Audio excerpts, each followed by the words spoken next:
Hi, ho, neighborinos, and welcome yet again to another Halloween episode of Suck It Martha with me, Karen. Today, the theme is another day, another dollar store adventure. And this actual activity for Halloween is amazeballs. I saw this one. My friend posted this on Pinterest, Lindsay. So thanks, Lindsay, for posting this. The second I saw it, I thought, oh my God, that is like the coolest thing in the history of ever. So I needed immediately to figure out how to do it myself. Most of the items that you're going to need, which we will go over in a couple of seconds, you can actually get from the dollar store. The one thing that you do also need is a little bit of equipment that hopefully, if you're a major crafter, you've already got on hand. If not, I'm sure you can get them very, very cheaply. I know I personally got mine at Home Depot for less than 15 bucks. So there you go. Anyways, let's mosey on over and take a look at all the items that we're going to need. Okay, so here are the items you're going to need for today's craft.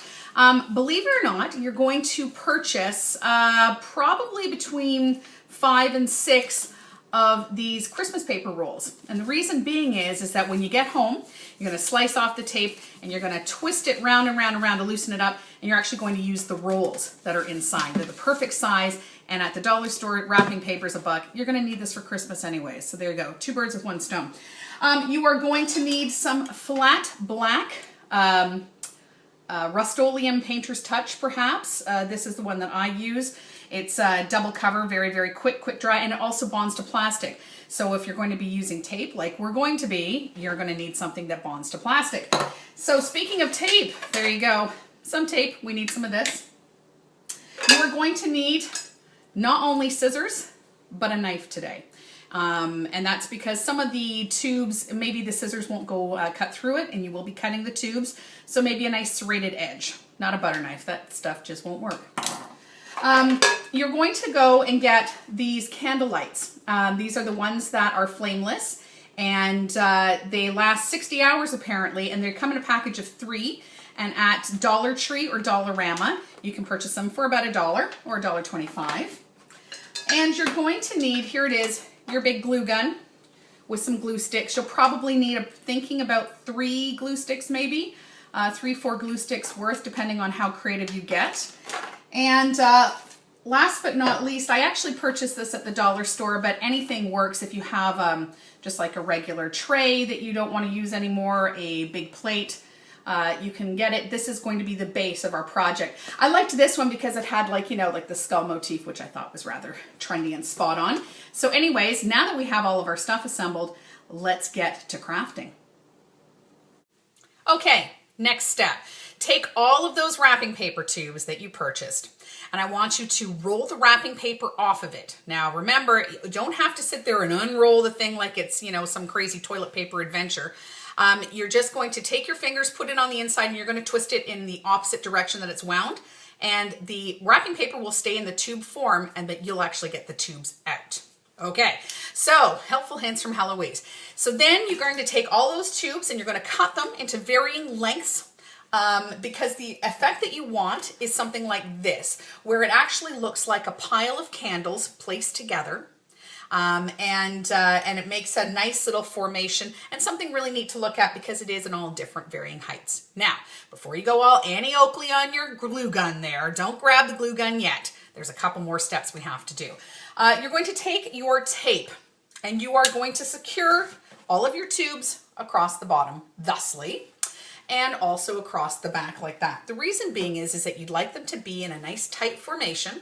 We are going to be spray painting it in that nice tight formation. We will be glue gunning it in that nice tight formation, and then we will be affixing it to the platter of your choice. Of course, I chose the skull motif, but you don't have to do that. Any tray or plate, like I said, will do. So now that you have everything taped, let's get to glue gunning. Okay, so it's critical that your glue gun is as hot as it can possibly be. Don't just ram in some glue sticks and then wait like 30 seconds and then decide that you're going to try this. And the reason being is that we want the glue really, really hot so that it drips. The effect that we're trying to make is like a wax candle drip. So make sure nice and hot. Don't go touching the tip. Lord knows I've done this a million times. I've scarred myself more doing this than when I worked for Starbucks. No joke. Anyway, so make sure the glue nice and hot. What you're going to do then is you're going to come in on each of the tubes and you are going to just press the lever right on the edge, okay? And the object here is it's going to be nice and thick, all right, so that it drips down the tube. And the great part about all of this, ladies, is that you know how you have like these really ridiculous glue strings that happen? That's okay.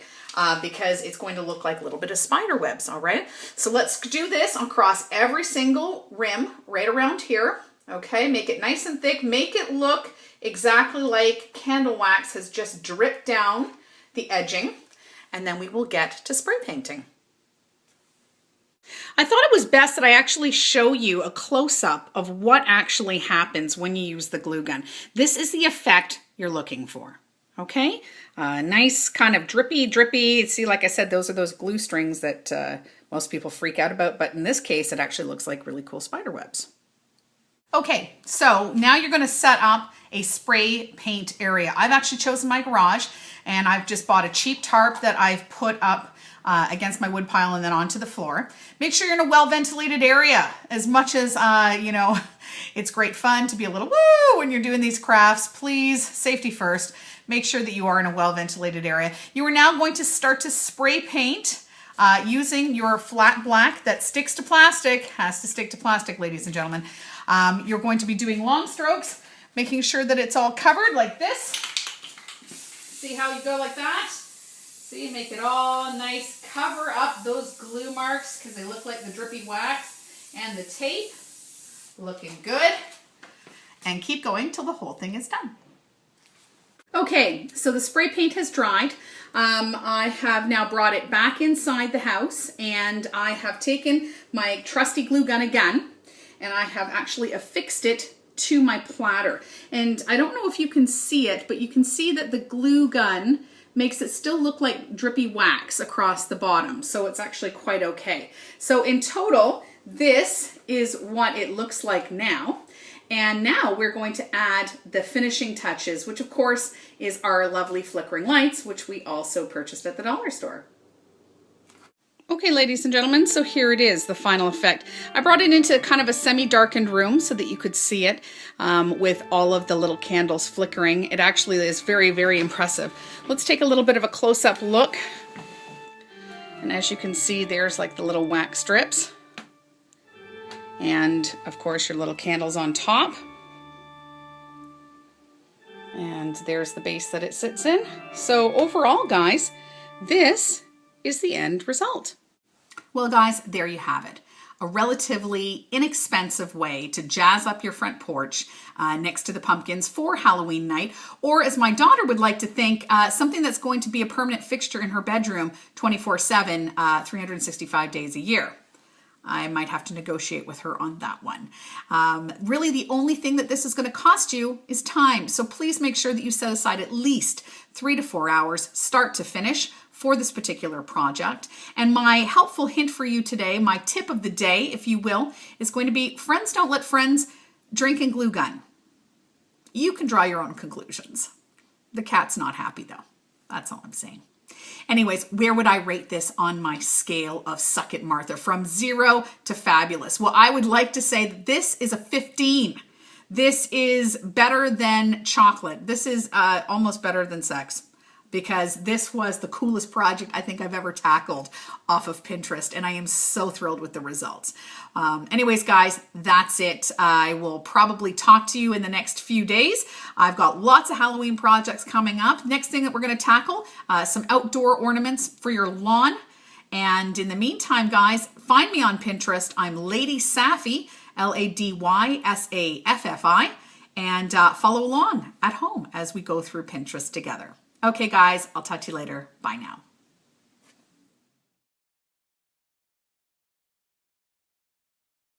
You know, while I was doing this episode, I was thinking about things that are Halloween themed. And the colors, orange and black, seem to be huge. So inadvertently today, of course, I have my red hair and my black. But I'd like you to meet a couple of my guests here in the house, also orange and black. Say hi, Max. Yeah, you're looking impressed. Orange, and what can we use for black? Oh, wait. You gonna say hi to the people? Holy crap, I'm turning into one of those crazy cat ladies.